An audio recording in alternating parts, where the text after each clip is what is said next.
Donc, on va commencer dans quelques instants. Je pense que d'autres personnes vont nous rejoindre en cours de route suite à la pause déjeuner. Donc, je pense que je vais pouvoir lancer le webinaire pour qu'on commence le plus à l'heure possible. Donc, bonjour à toutes et tous. Très heureuse de co-animer ce webinaire, ce 7e webinaire thématique que nous organisons en collaboration avec la métropole du Grand Paris, représentée par Annabelle ici présente. Aujourd'hui, on va parler de la thématique des encombrants et plus particulièrement de la manière de gérer de façon la plus circulaire possible ces derniers. Et on aura 3 temps forts dans ce webinaire. Avant ça, un rappel peut-être des bonnes pratiques pour que cette session se passe au mieux. Donc, même si on les connaît par cœur, ça ne fait pas de mal de les rappeler. Donc, pensez à bien couper votre micro durant le webinaire. Vous pouvez mettre l'affichage en mode intervenant pour avoir une meilleure visibilité. Vous pouvez vous renommer, comme je le disais au début, pour les nouvelles personnes, en précisant votre nom et l'organisation que vous représentez. Et surtout, vous pouvez utiliser le chat qui est en bas de votre écran pour poser des questions, partager du contenu et on tâchera de prendre le plus de questions possible, à la fois pendant les interventions, mais aussi par écrit, de pouvoir vous répondre directement. Donc, dans ce webinaire, nous allons avoir trois temps forts sur la thématique des encombrants. Donc, premièrement, Camille Haroun et moi-même allons faire une introduction de cadrage sur la thématique des encombrants. On donnera des éléments de définition, mais aussi des éléments sur la collecte, le traitement et aussi la réglementation autour de cette typologie de déchets. Ensuite, on aura la chance de s'entretenir avec donc, Mélissa Beer, qui est chargée de déploiement de la plateforme Je donne mon électroménager.fr. Pensez à bien couper votre micro pour les personnes qui arrivent. Merci d'avance. Donc, cet entretien permettra de parler notamment de la typologie 3E par rapport au défi des encombrants. Et puis enfin, on aura un troisième temps fort avec Héloïse Rebel qui représente le groupe ARES et qui nous parlera de projets d'économie circulaire sur notamment le mobilier, mais pas que. Donc, sans plus attendre, je vais lancer l'introduction de cadrage sur la thématique des encombrants. Donc, en une phrase, donc je suis Tissa Smag, je travaille pour Circulaire, où je suis managing consultante pour le secteur privé et surtout public. Et j'ai Camille Haroun qui est avec moi pour cette introduction de cadrage, pour faire un focus notamment sur le traitement des encombrants. Camille, je te laisse te présenter en quelques mots. Oui, du coup, je suis ingénieure tri et valorisation au SICTOM. Et donc, le SICTOM, c'est le syndicat de traitement des déchets en Île-de-France qui couvre une bonne partie de l'Île-de-France et donc qui traite tous les déchets ménagers qui sont produits sur le territoire, que ce soit des ordures ménagères, la collecte sélective, les biodéchets et également les objets encombrants. Et donc, moi, particulièrement, je travaille sur le suivi d'exploitation sur les centres de tri de collecte sélective et d'objets encombrants. Merci Camille. Donc je repasserai la parole à Camille sur justement le volet traitement des encombrants. Mais pour commencer, on voulait redonner un peu d'éléments de définition avant de se lancer dans le cœur du webinaire. Donc d'abord, il faut se recentrer sur la catégorie dans laquelle les encombrants sont compris. Donc, c'est celle des DMA, des déchets des ménages et assimilés, qui constituent en fait tous les déchets que les ménages vont produire, mais aussi que les activités artisanales et commerciales peuvent produire. Et en fait, les encombrants ou objets encombrants sont une typologie des DMA, qui sont souvent des déchets volumineux, qui peuvent être collectés de différentes façons, j'y reviendrai, et qui peuvent aussi être ce qu'on trouve en dépôt sauvage ou bien des déchets des services techniques. Et aujourd'hui, au niveau national, les encombrants représentent environ 12% des DMA. Donc, ça reste une section assez importante. Et ils ne sont pas à confondre avec tout ce qui va être gravat, déblais, déchets verts ou même déchets du bâtiment. qui peuvent parfois se retrouver aux mêmes endroits, notamment dans le cas de dépôts sauvages.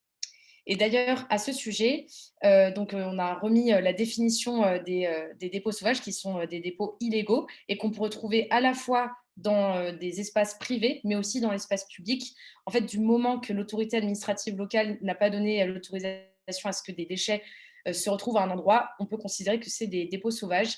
Et bien souvent, les encombrants, de façon consciente ou non, peuvent tomber dans cette catégorie.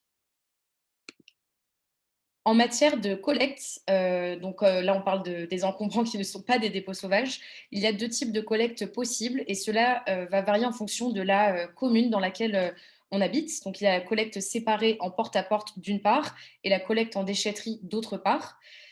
En ce qui concerne la collecte séparée, on est environ à un peu moins de 20 kilos par habitant par an sur le territoire national. Évidemment, ça va varier en fonction de la collectivité concernée. Et puis, sur la collecte en déchetterie, on observe une légère hausse des apports d'encombrants et de tout venant sur les déchetteries au niveau national, et en particulier sur la typologie DEA, donc les déchets d'ameublement. Et avant de passer la main à Camille pour parler justement de la manière dont sont traités les encombrants et quelles sont les grandes typologies de déchets qu'on y retrouve. Donc là, vous avez une carte des différents centres de transfert dans lesquels en fait vont être acheminés les encombrants qui sont collectés en porte-à-porte ou en déchetterie. Et je laisse donc Camille compléter sur justement cette carte. Oui, donc là, vous avez à peu près la même carte avec les bassins versants des différentes communes du territoire. Donc, en fait, il y a effectivement une partie qui sont des centres de transfert. Donc, c'est les centres de transfert, c'est là où il y a les petits camions dans la vignette. Et les autres centres qui sont des centres de tri. Donc, c'est des centres dans lesquels on va trier tous les objets encombrants par matière pour les envoyer ensuite en filière de valorisation des matières concernées via des repreneurs et des recycleurs pour les matières en question. Donc, pour avoir des chiffres un peu globaux en tête, le SICTOM, c'est environ 200 000 tonnes d'objets encombrants qui sont traités par an.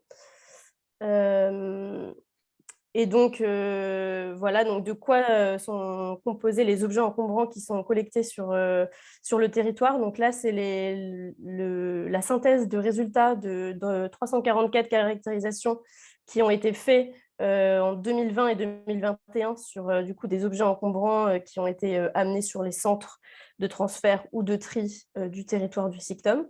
Et on voit donc que la majeure partie des objets encombrants, ça va être du bois et des meubles. Donc, on voit là plus de 50% de bois sur ces résultats. Et un gros quart donc, correspond à des refus. Donc, il y a la partie refus vrai, c'est-à-dire c'est des éléments qui ne font pas partie des autres matières et qui ne peuvent pas être valorisés. Et la partie fine, ça correspond à des éléments trop petits pour être triés sur les process industriels et qui finalement ne peuvent pas non plus être valorisés. Et donc, les autres matières qu'on peut retrouver, ça va être donc, du papier carton, donc là en gris clair, les métaux ferreux et non ferreux, des matelas et du coup les plastiques rigides et une petite partie aussi donc, de gravats et d'inertes, donc comme le disait Tissa, des éléments qui ne devraient pas se retrouver dans les objets encombrants, mais qui peuvent être collectés en dépôt sauvage dans certaines communes et qui finissent quand même dans ces centres de tri. Et donc là, tout ce qui est refus, donc la partie, donc c'était un quart à peu près là, des apports en objets encombrants, ça va être soit incinéré, donc 16% des objets encombrants qui sont en refus sont incinérés, et le reste, 84%, va être mis en installation de stockage. Donc c'est vraiment les éléments qui ne peuvent pas être valorisés aujourd'hui. Ensuite, sur le reste donc les produits qui ont été triés en centre de tri, donc on a des contrats avec les filières de reprise. Donc, il y a le bois. Donc, comme on a vu, c'est vraiment la majorité de ce qui est valorisé des objets encombrants, c'est du bois qui est broyé et criblé sur site et qui va être valorisé donc à 80% en valorisation matière et à 20% en valorisation énergétique, donc dans des chaudières biomasse, par exemple. Et ensuite, on a donc des métaux ferreux et des métaux non ferreux qui sont valorisés, donc qui subissent une valorisation matière, donc qui retrouvent ensuite un usage. Ensuite, on a donc les papiers cartons.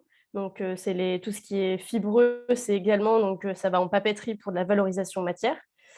On a les matelas. Donc, ça, on a un contrat avec une entreprise qui s'appelle Recyc Matelas, qui fait du démantèlement et des matelas avec des employés en réinsertion et qui récupèrent les matériaux de valorisation. Donc, ça peut être justement les ferreux ou le latex, enfin, certaines mousses qui peuvent être recyclées derrière. Et le reste, donc tout ce qui est la partie tissu, ils vont en faire du CSR pour pouvoir le valoriser énergétiquement après.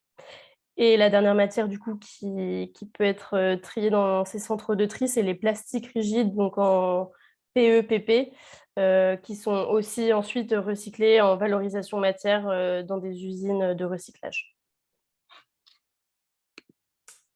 Et donc, pour terminer, un petit graphique synthétique, donc le bilan de valorisation des objets encombrants donc pour l'année 2021.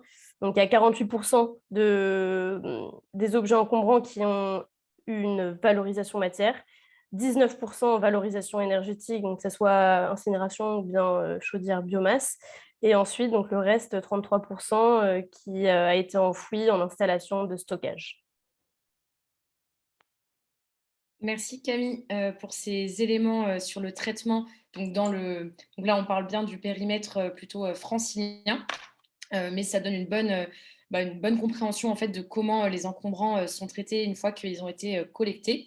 Et c'est souvent justement une zone d'ombre, que ce soit pour les collectivités, voire même pour des organisations qui ont des encombrants. Je pense notamment par exemple aux bailleurs sociaux. Donc c'est intéressant de voir aujourd'hui ce qu'ils deviennent quand ils arrivent en centre de transfert. Et on voulait aussi souligner les quelques aspects réglementaires sur les encombrants et plus largement aussi sur les DMA. Donc, déjà avec la loi de transition énergétique pour la croissance verte en 2015, il y avait un objectif qui avait été mis de réduction des DMA par habitant de 10% en 2020 par rapport à 2010. Donc, cet objectif n'a pas été atteint au niveau national. Et donc, au sein de la loi AGEC, la loi anti-gaspillage pour une économie circulaire, cet objectif a été repris, donc toujours sur la même base de 2010, et augmenté à 15% de réduction des DMA par habitant. Il y a aussi d'autres objectifs qui sont présents dans cette loi. Donc, un point qui est intéressant, c'est le fait de réussir à atteindre l'équivalent de 5% de réemploi ou de réutilisation du tonnage des déchets ménagers. Mais aussi pour les déchetteries, d'avoir des zones de réemploi pour pouvoir faire des dons en fait, aux structures de l'ESS sur des biens encore en bon état ou qui peuvent être facilement réparables. Donc, ça pose évidemment des défis logistiques pour ces déchetteries, mais c'est quelque chose qui est de nouveau avec cette loi. Et un troisième point qui est intéressant, c'est aussi que la loi pousse progressivement vers une interdiction de la mise en décharge des déchets non dangereux qui sont valorisables. Et pour un bon nombre d'encombrants, on peut tomber dans cette catégorie. Et sur les dépôts sauvages, là aussi, la loi AGEC apporte certaines nouveautés, notamment le rôle que les éco-organismes vont jouer dans le nettoiement notamment des dépôts sauvages. Et donc, en fait, finalement, la responsabilité élargie du producteur vient même toucher ces dépôts sauvages, ce qui n'était pas le cas avant. Et les éco-organismes doivent financer jusqu'à 80% du nettoiement de ces dépôts sauvages lorsqu'il y a un certain volume qui est atteint dans la typologie de déchets pour lesquels ils sont agréés. Et enfin, on voulait aussi donc conclure cette introduction de cadrage avant de passer la main aux deux intervenantes sur les enjeux en fait, que les encombrants posent pour les collectivités territoriales et les communes. Donc, d'abord, il y a évidemment un enjeu environnemental qui est lié aux encombrants, notamment à ceux qui se retrouvent dans la rue de façon légale ou illégale, parce que ça peut avoir des atteintes sur les écosystèmes locaux. On a un gros enjeu de propreté et de qualité de vie au sein de la commune, parce que ça va avoir un impact potentiellement sur l'image d'attractivité de la ville ou de la commune, et aussi des enjeux sanitaires ou de sécurité qui peuvent être liés à certains types de déchets. Par exemple, aux problèmes sanitaires auxquels on peut penser avec la literie ou l'ameublement, mais aussi potentiellement à des problèmes de sécurité pour certaines typologies de déchets, par exemple les D3E. Et enfin, il y a aussi des enjeux autour de la prévention et des enjeux aussi financiers pour les collectivités, notamment dans la lutte contre les dépôts sauvages, puisque leur nettoiement représente un coût financier, mais aussi de temps et d'énergie.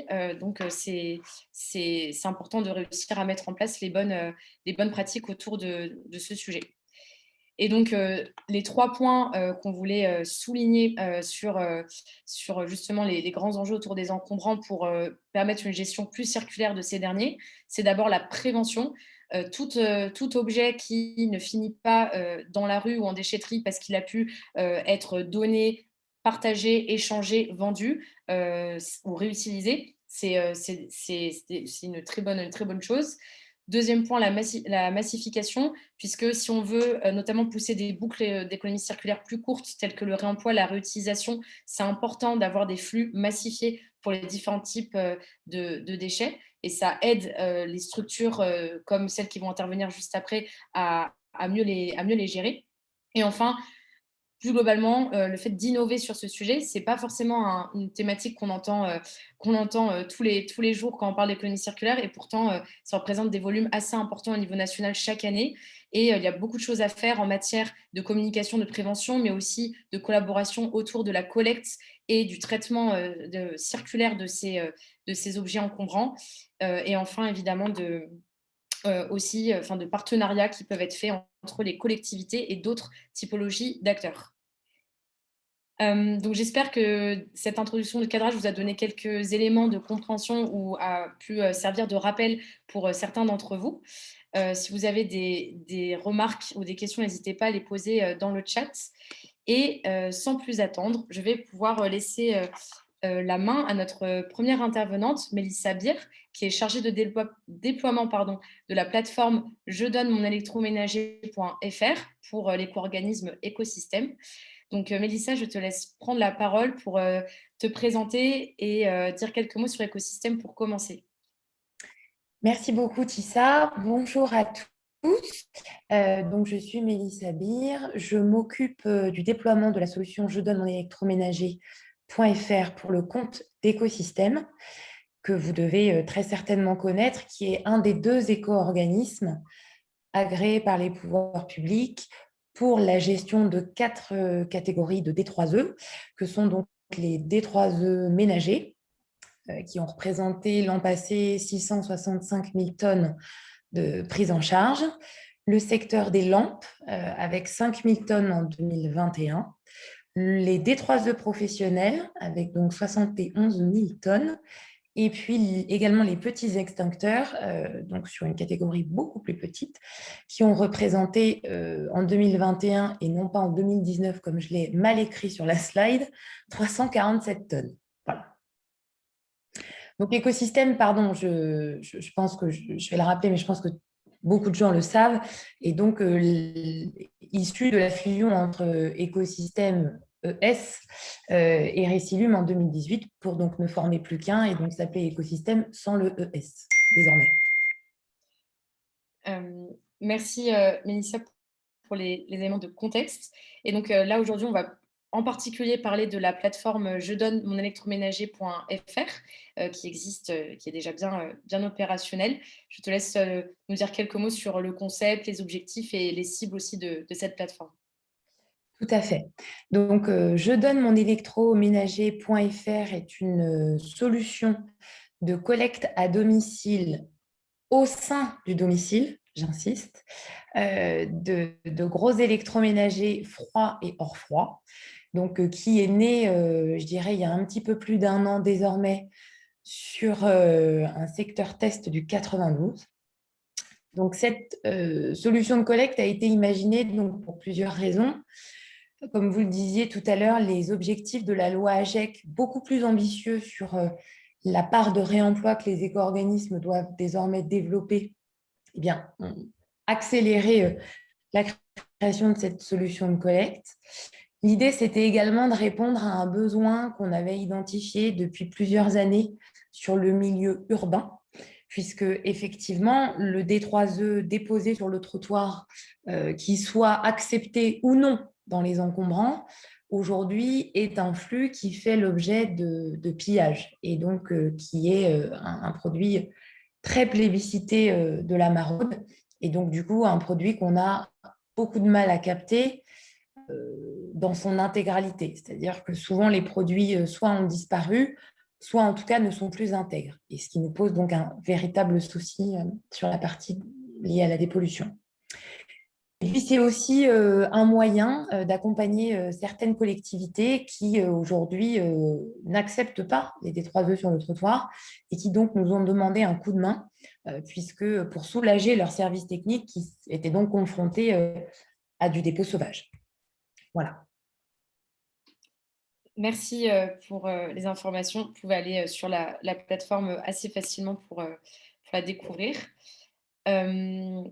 Est-ce que, donc, une fois que donc c'est une collecte dans le domicile, est-ce que vous pouvez nous donner quelques explications supplémentaires sur le fonctionnement pour les usagers et peut-être aussi après de développer sur ce que vont devenir les D3E collectés via cette plateforme? Alors, je vous laisse peut-être passer à la slide Ouais. suivante. Voilà, donc ce service en ligne est accessible aujourd'hui uniquement aux habitants desservis, c'est-à-dire que sans accord de la collectivité, le service n'est pour le moment pas déployé sur les dites communes. Donc c'est très simple, vous êtes desservi par le système, vous vous connectez donc sur je donne mon électroménager.fr. Vous sélectionnez le type de produit gros électroménager froid ou hors froid que vous avez à donner, recycler, puisque donc sont acceptés les équipements qui sont déclarés fonctionnels, réparables ou à recycler. Et donc, il s'agit de prendre un rendez-vous sur Internet le jour de votre choix et sur le créneau de votre choix, en quelques clics, comme quand vous prenez un rendez-vous sur Doctolib. Je dis toujours que c'est le Doctolib du déchet. Donc, ça prend quelques instants. Donc, on peut faire une demande multiproduit. Et donc, ce service est actuellement déployé sur une trentaine de communes des Hauts-de-Seine et du Val-de-Marne, couvrant un périmètre d'à peu près 1 million d'habitants. Donc, les slides suivantes vont vous montrer en fait voilà, la façon dont ça se présente. Donc, la clé d'entrée, c'est évidemment votre adresse, puisque, comme je vous le disais, si votre commune n'est pas desservie, vous allez avoir un message d'erreur qui vous indiquera que votre commune n'est actuellement pas desservie par un système. Vous cochez un ou des produits de la catégorie qui vous intéresse. Vous cliquez sur Suivant. Vous allez donc tomber ensuite sur les questions qui concernent l'état de votre appareil, environ l'âge. Vous avez la possibilité, mais qui n'est pas une obligation, de mettre une photo de votre produit et ensuite vous donnez vos coordonnées, nom, prénom, numéro de téléphone, adresse complète. Et vous choisissez enfin votre date et créneau horaire. Donc les créneaux horaires pour le moment, c'est 8h, 13h ou 13h, 17h. Donc, on vous demande des informations sur l'état et l'âge approximatif de vos produits, parce qu'en fait, ces informations nous permettent ensuite de faire un pré-tri. C'est là où ça devient intéressant, c'est-à-dire que ce pré-tri, il est pour nous indispensable, puisque les produits déclarés réparables ou fonctionnels alimentent systématiquement des structures de l'économie sociale et solidaire, donc pour du réemploi ou de la réutilisation. Voilà pourquoi on demande l'état des produits. Merci. Et donc, pardon, oui. Non, j'allais justement poser la question sur une fois, vous avez commencé à en parler sur notamment les structures de l'ESS avec lesquelles vous travaillez déjà, sur en fait, voilà, quel est le devenir des D3E ou 3E d'ailleurs, quand ils sont collectés. Donc aujourd'hui, ce qui est déclaré à recycler, c'est-à-dire non réparable et non fonctionnel, est orienté vers nos prestataires de ramassage classiques qui collectent aujourd'hui une déchetterie ou un magasin. Et les produits qui, donc, eux, peuvent avoir une réutilisation ou un réemploi sont envoyés, enfin, sont mis à disposition, plus exactement, de 5 structures de l'ESS en Île-de-France pour le moment. Voilà. Et donc, on est sur des taux de réemploi très intéressants, enfin, que l'on juge très intéressants, puisqu'on est sur un taux moyen de réemploi en fonction des mois, entre 35 et 40% sur les produits confiés. Et est-ce que ce taux de réemploi est du coup plus élevé que par d'autres canaux moyens de collecte que Écosystème met en place? Est-ce que le fait d'aller à domicile, d'avoir cette préqualification, ça aide beaucoup? Alors, il y a plusieurs facteurs qui jouent en notre faveur. Il y a évidemment la qualification de flux, qui nous apporte une information primordiale.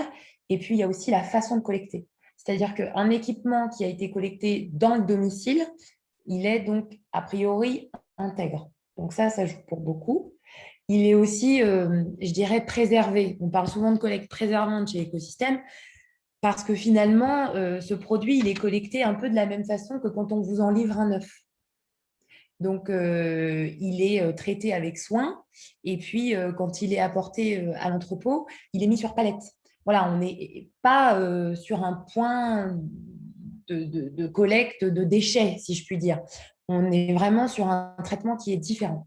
Et donc, ces deux facteurs réunis nous permettent aujourd'hui d'avoir des taux de réemploi qui sont bien supérieurs à ce que l'on a pu constater sur de la collecte, on va dire, plus systématique, où il n'y a pas forcément ce travail de tri, ou en tout cas sur un travail de tri qui est visuel. Et là, aujourd'hui, on va plus loin que le visuel. OK. Et donc là, ça reprend tous les équipements pris en charge. Et donc, je vois, il y a quelques questions dans le chat et je pense que j'aurai le temps d'en faire remonter une ou deux. Mais juste pour terminer, est-ce que vous pouvez un petit peu nous partager, donc les résultats, vous l'avez fait, mais sur les ambitions de cette plateforme et notamment en lien avec les collectivités pour le futur? Alors, notre ambition, elle est double. La première, c'est de desservir un maximum d'habitants situés en milieu urbain, puisque aujourd'hui, on voit que les résultats sont très intéressants. Donc, on va parler de la petite couronne en Île-de-France. On va dire que c'est ça, entre guillemets, la cible prioritaire, mais on n'est pas non plus fermé à d'autres territoires qui pourraient nous solliciter. Pour vous donner un point de comparaison, aujourd'hui, la performance de collecte des D3E sur la région Île-de-France, elle est à peu près d'1 kilo par habitant. Quand sur d'autres milieux urbains ailleurs en France, on peut atteindre les 4-5 kilos. Donc, on voit qu'on a une marge de progrès qui est gigantesque. Et cette ambition de tonnage, elle est, je dirais, encore plus motivée par le fait qu'aujourd'hui, les structures de réemploi qui sont déjà partenaires d'écosystèmes ou qui sont aujourd'hui en train de candidater au fonds réemploi nous demandent de les alimenter. Et donc, ce flux qualifié et en tout cas de meilleure qualité que ce qu'on peut constater sur d'autres approvisionnements nous permet une alimentation de qualité de ces ESS. OK, très, très clair. Je est-ce que avant qu'on passe, au ah, ça m'a en cliquant sur Ça la vous a envoyé sur la ville de Cachan. Oui, c'est en ça, fait, envoyé sur j'avais la juste mis quelques exemples, puisqu'en fait, aujourd'hui, il y a différents cas de figure. Il y a des villes qui proposent ce service directement, comme la ville de Bois-Colombes, sur son site désencombrant pour être, on va dire, très incitatif auprès de ses habitants, pour vraiment les pousser à passer via Je donne mon électroménager. Puisque, en fait, quand Je donne mon électroménager vient se substituer, entre guillemets, même si le service n'est pas tout à fait le même, aux encombrants, c'est autant de produits qui ne se trouvent pas sur le trottoir et autant de demandes en moins que la ville aurait à gérer. Donc ça, c'est un cas de figure possible. Il y a d'autres cas de figure qui concernent plutôt sur un service additionnelles, c'est-à-dire des villes qui n'arrêtent pas les D3E en encombrant, mais qui proposent cette solution-là, qui est plus tournée vers le réemploi. Et donc, dans sa communication, on va inciter ses habitants à donner ces équipements plutôt qu'à les jeter, entre guillemets. Puis, il y a le troisième cas de figure où vous avez certaines villes où là, les D3E sont complètement interdits dans les encombrants et qui donc, je donne mon électroménager, devient, entre guillemets, la seule solution autorisée par les villes. Voilà. Ok. Et ben justement, c'était une des questions, c'était quelles sont les incitations pour les habitants, pour les usagers à passer par cette plateforme. Donc, vous en avez répondu en partie. Est-ce qu'il y a d'autres modes d'incitation qui sont prévus ou qui sont en cours de réflexion? Alors, si on pense à une incitation financière, aujourd'hui, elle n'est pas à l'étude. Nous, on considère en fait que cette collecte, c'est même pas en porte-à-porte, quoi. Là, c'est vraiment dans le domicile. On va pas vous mentir, c'est une collecte qui est très coûteuse. Donc, si on y ajoute de l'incitation financière, voilà, en tout cas, pour le moment, ce n'est pas prévu. Nous, on considère que c'est vraiment un service, c'est-à-dire que l'usager, il a juste à débrancher son produit, mais on vient le chercher dans son domicile. Il n'a pas besoin de le sortir, il n'a pas besoin de le descendre. Et donc, c'est comme ça qu'on valorise et qu'on souhaite inciter les habitants. Et puis, bien sûr, la seconde vie via le réemploi ou la réutilisation est pour nous un argument qu'on souhaite vraiment mettre en avant pour sensibiliser l'usager. Ouais, je vais repartager mon écran pour notamment montrer des posts de collectivités qui sont déjà en partenariat avec la plateforme. Là, on voit deux exemples, la ville de Neuilly-sur-Seine qui arrive et la ville de Meudon. Donc, et en fait, finalement, le mode, l'incitation repose justement sur le fait que ça soit un service on va dire, de haute qualité, puisqu'on vient chercher à domicile. Et il me semble d'ailleurs que pour la collecte des 3E, la collecte en domicile a plus de taux de succès que la collecte hors domicile, pour des raisons assez évidentes. Alors, du succès, je ne sais pas, mais c'est vrai que c'est un service qui nécessite d'être à la maison, mais il n'y a pas d'autres contraintes, quoi. Vous n'avez rien d'autre à faire si ce n'est que de prendre un rendez-vous. Une autre des questions aussi est relevée est-ce que vous donnez des moyens aux usagers pour évaluer à quel point leur 3E, leur bien est réparable ou non? Alors, on n'est aujourd'hui pas allé jusque-là. On ne lui propose pas de tuto, par exemple, pour évaluer son produit. On n'est pas encore allé jusque-là, mais on pourrait tout à fait, dans l'avenir, se poser cette question parce que finalement, si on n'est pas un professionnel, c'est vrai, vous avez raison, c'est difficile de jauger si mon bien est réparable ou pas. Aujourd'hui, on n'est effectivement pas allé jusque-là. Ok. Mais si je puis me permettre, je vais juste compléter mon propos. Cette solution de collecte à domicile, elle a aussi été mûrie après plusieurs années de collecte solidaire de quartier, qui sont donc des points d'apport volontaires éphémères mis en place dans l'urbain dense. Et on a aussi constaté, si vous voulez, que les dizaines de milliers de personnes qu'on a rencontrées depuis les 9 dernières années, elles ont un avis souvent assez tranché sur l'état de leurs produits. Et les gens, quand ils vous apportent quelque chose, ou en tout cas quand ils vous le donnent, ils sont capables de vous dire que, en fait, il faut changer un truc, ou que c'est juste un petit quelque chose qui ne va pas, en le nommant ou pas. Mais les gens, quand ils font ce geste de don, ils sont capables de qualifier. Donc, c'est comme ça qu'on s'est dit que finalement, ils seraient en mesure de qualifier leurs produits de réparables ou non. Merci pour les précisions. Je ne sais pas si vous vouliez rebondir sur cette dernière slide ou pas. C'est comme vous le souhaitez. Sinon, j'ai encore une autre question en, en stock. Très rapidement, en fait, les critères d'évaluation, parce qu'on peut aussi se demander si cette solution elle est efficace ou non. Et donc, nous, on a convenu de mettre en place avec les communes différents critères d'évaluation pour juger de la pertinence du dispositif.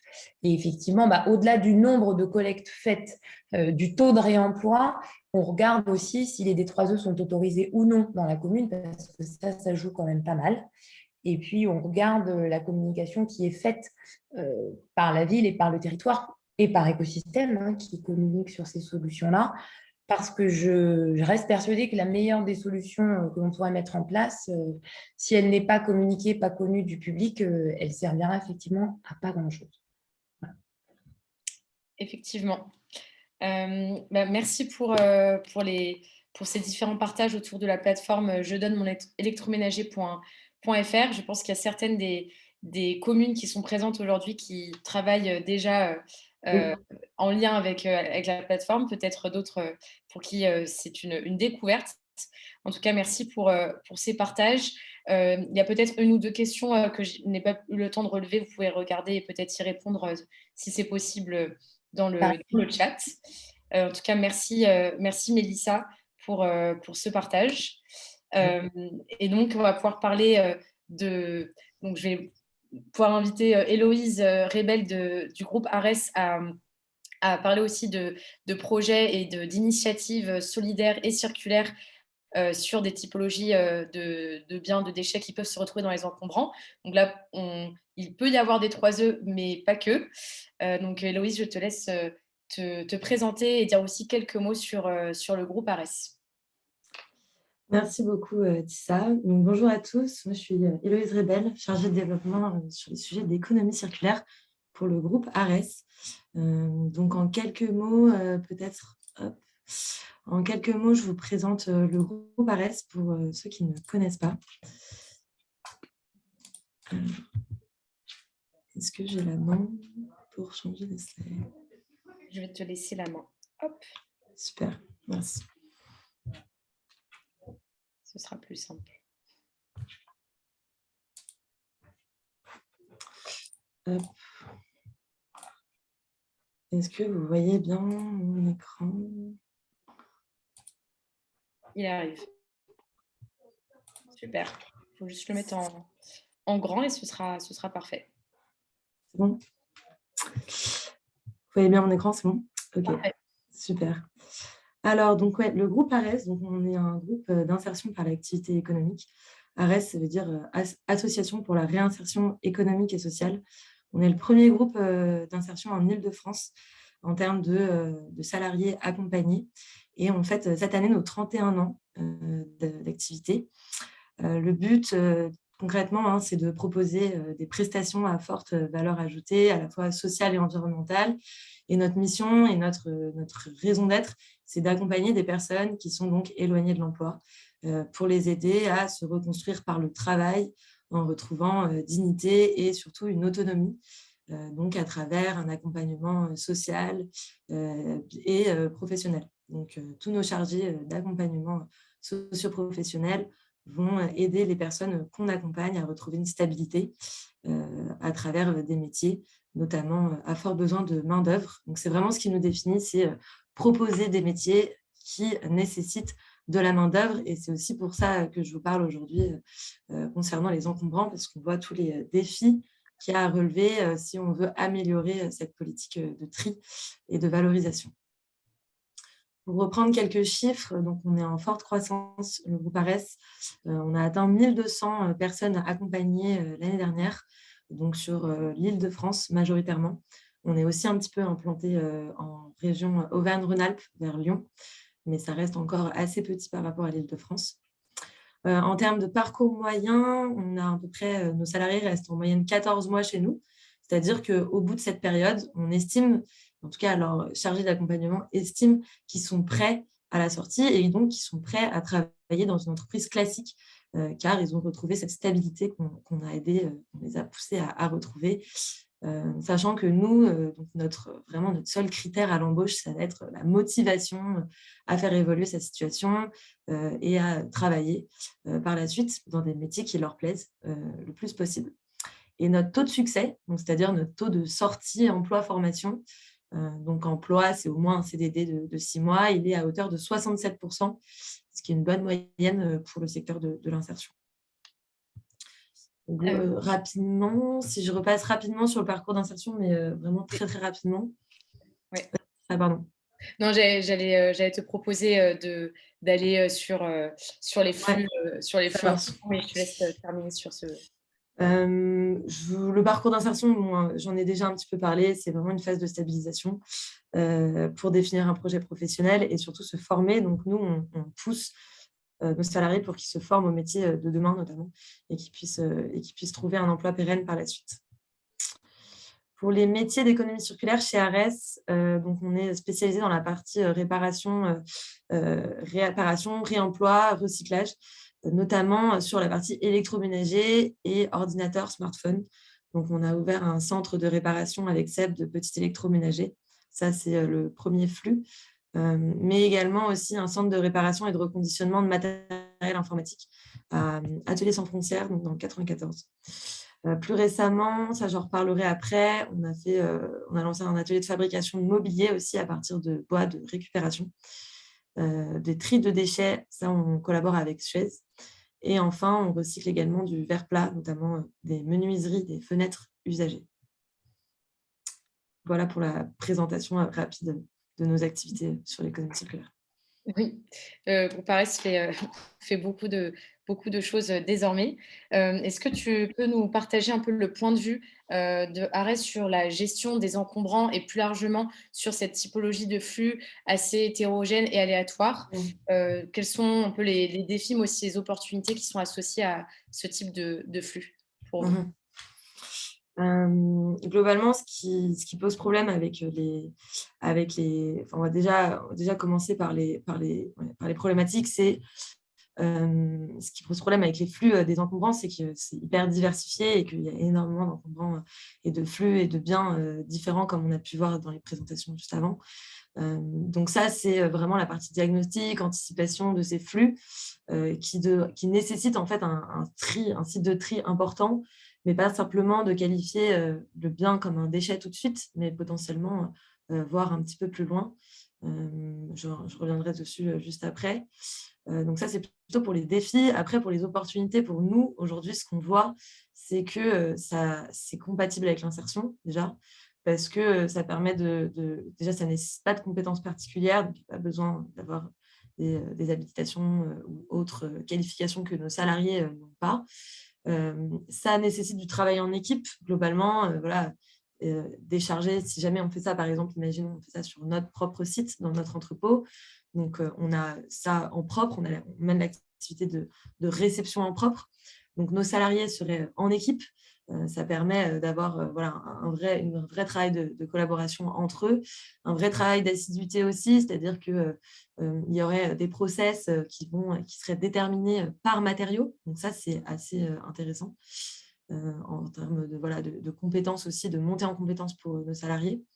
Et enfin, ça permettrait d'enrichir aussi notre écosystème de partenaires.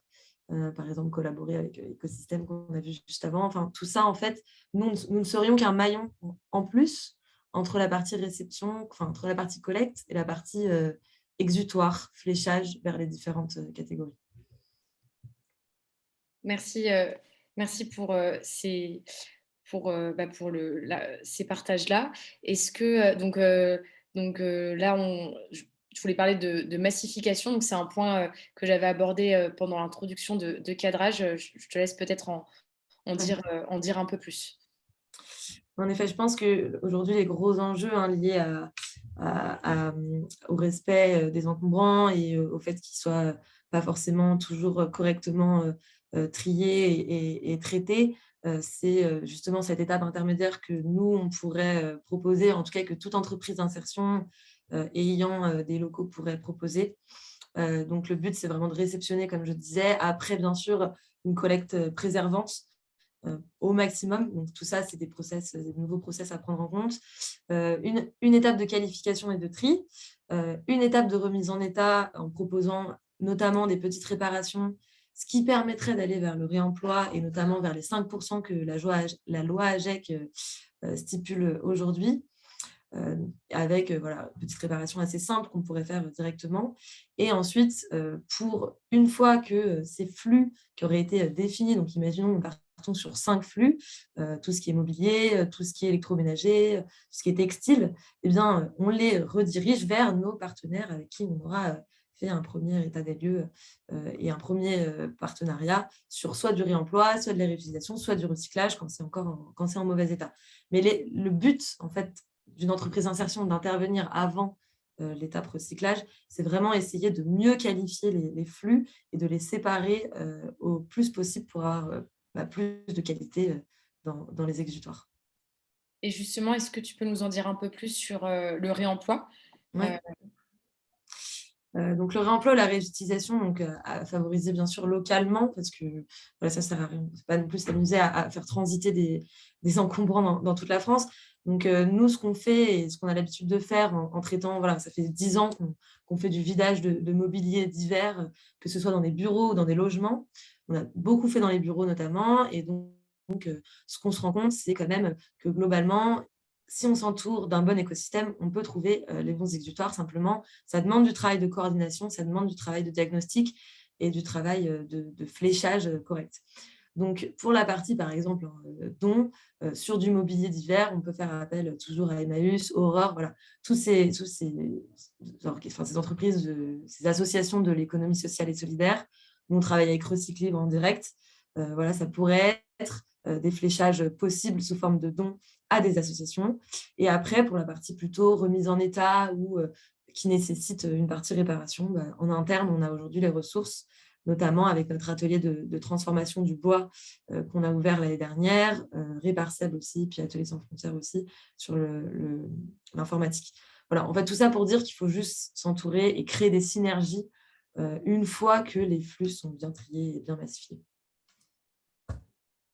Merci pour les informations. Et en effet, c'est voilà, l'intervention de Mélissa avant le soulignait aussi, très important de réussir à s'entourer des bons acteurs en local si possible et avec un impact social et solidaire positif aussi, si possible. Est-ce que tu peux nous partager peut-être un ou deux exemples que vous avez pu réaliser qui peuvent faire écho avec la thématique des encombrants? Ouais, bien sûr.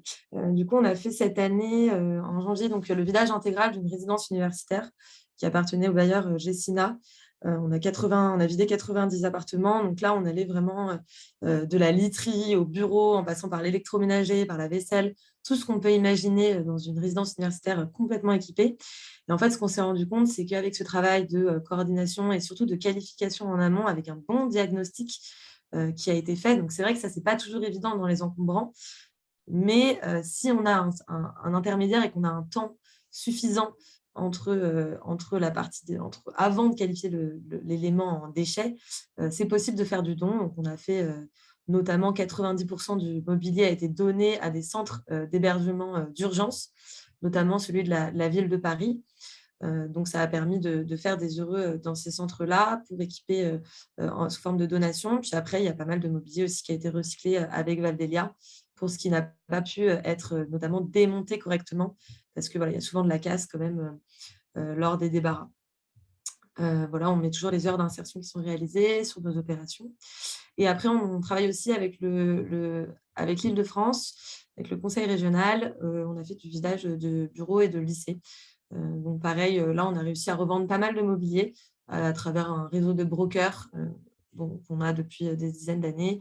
Et ça a permis d'évacuer 130 tonnes de mobilier en tout. Donc, on est plutôt fiers. Il y a quand même pas mal de choses qui sont parties au recyclage.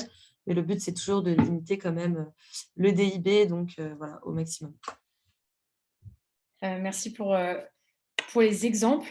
Est-ce que peut-être pour conclure, est-ce que tu peux nous dire quelques éléments de la manière dont ARES ou un acteur de l'insertion sociale peut se positionner justement sur la thématique encombrant, thématique qui n'est pas forcément pleinement couverte par les acteurs de l'insertion aujourd'hui?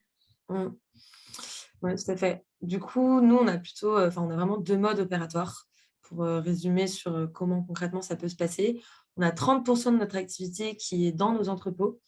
Là, on a 3 entrepôts en Île-de-France et on a prévu d'en ouvrir un 4e avant la fin d'année. Dans ce 4e entrepôt, il y aura donc toute la partie transformation de mobilier, du bois notamment, toute la partie recyclage de fenêtres usagées, donc avec le recyclage de verre plat en boucle fermée qu'on fait avec Saint-Gobain notamment. Et on est en quête d'une 3e activité aujourd'hui, qui pourrait notamment être plutôt du tri de mobilier, de la remise en état. On veut rester bien sûr dans cette veine économie circulaire pour ce nouvel entrepôt qui sera dans le 93 à Noisy-le-Sec, entre Noisy-le-Sec et Romainville. Donc ça, c'est pour voilà, un tiers de notre activité. 70% de l'activité restante d'Arest reste sur nos sites, sur des sites clients. Donc, ça peut être acteur privé ou public. Par exemple, on a des salariés qui sont chez La Poste, sur une ligne de tri d'ailleurs chez Suez. J'en avais parlé dans le 94. On a 80 salariés qui trient les déchets ménagers pour Suez, qui était d'ailleurs un appel d'offres qui avait été lancé par le SICTOM à l'époque. Donc voilà, ça permet en fait de pouvoir déporter facilement une équipe encadrée. Donc, on travaille en moyenne, voilà, des équipes. Pour nous, un travail en équipe, c'est 5 personnes, donc 5 salariés en insertion, qui sont toujours encadrés par un chef d'équipe ARES. Et nous, on propose toujours un résultat plutôt que la vente de main-d'œuvre. Ce n'est pas exactement comme ça qu'on fonctionne, mais ça, c'est des détails. Ce qu'on aime bien dire, c'est qu'on aime beaucoup chez ARES travailler en co-construction et en bonne intelligence, c'est-à-dire qu'on n'a pas forcément, d'où la multiplicité en fait, de nos activités aujourd'hui, c'est on réfléchit à des solutions qui sont sur mesure en fonction des besoins, en fonction de la typologie des flux, en fonction du territoire aussi et des enjeux du territoire local. Donc voilà, c'est des choses qui peuvent toujours, on est toujours en quête d'imaginer des solutions ensemble, surtout dans un milieu voilà, comme l'économie circulaire qui est en perpétuelle innovation, en perpétuel mouvement. Donc on aime bien voilà, co-construire et réfléchir ensemble. Donc, si jamais il y a besoin, n'hésitez pas à me contacter directement ou à contacter quelqu'un chez ARES sur la partie économie circulaire. Donc, je suis la porte d'entrée de toute façon. Donc, voilà, n'hésitez pas si vous avez des questions. Même lors de la rédaction d'appels d'offres, ça nous arrive souvent de pouvoir réfléchir un petit peu en amont pour aider des collectivités ou les métropoles à rédiger leurs appels d'offres, notamment dans les marchés publics. Voilà, j'espère que j'ai été assez concise et claire. N'hésitez pas si vous avez des questions. On est bien niveau technique. Merci, Héloïse pour tous ces éléments. C'était très intéressant de reboucler avec donc le cas de Ares suite à la plateforme et aussi à l'intervention du SICTOM. Et d'ailleurs, pour vraiment reboucler, donc votre nouveau entrepôt sera Noisy-le-Sec. Il y a déjà un centre de transfert à Noisy-le-Sec, voilà, sur le Kimaï. Super. Voilà, qui est présent, donc pourquoi pas imaginer des synergies. En tout cas, merci. Tu peux départager ton PowerPoint. Merci à toutes et tous pour l'intention durant ce webinaire qui va toucher à sa fin. Je vais passer la parole à la métropole du Grand Paris, à Annabelle plus particulièrement pour conclure et aussi parler d'un autre événement plus large qui est organisé par la métropole en ce moment. Donc, je vais mettre les informations, je vais les projeter. Annabelle, je te laisse la parole pour conclure. Merci Tissa, donc un grand merci donc aux intervenants. On espère que pour les participants, vous avez pu apprendre des nouveaux éléments et que les initiatives vont vous inspirer. Donc le webinaire était enregistré, donc il sera en replay sur notre chaîne YouTube, sur la chaîne du programme achat circulaire et solidaire de la métropole. Donc n'hésitez pas à le partager auprès de votre réseau. Et donc effectivement, un autre événement dont on voulait vous parler et qu'on voulait vous inviter à prendre rendez-vous, du 10 au 20 octobre, donc il y a le Grand Paris circulaire qui se déroulera donc en itinérance sur le territoire de la métropole. Donc il y aura 6 lieux et 6 demi-journées pour vous inviter sur différentes thématiques. Donc, vous pouvez retrouver le site internet de l'événement sur lequel vous retrouverez le programme complet et vous pourrez également vous y inscrire. Et globalement, les thématiques porteront notamment sur le emploi à réutilisation. Donc, on a une demi-journée qui est dédiée à cette thématique-là sur les 3 R. On a également des demi-journées sur l'alimentation durable, la gestion des biodéchets, la construction circulaire, donc les grands axes qui articulent notre stratégie au sein de la métropole. Donc, on vous invite sans plus attendre à prendre connaissance du rendez-vous et à vous y inscrire. Merci beaucoup.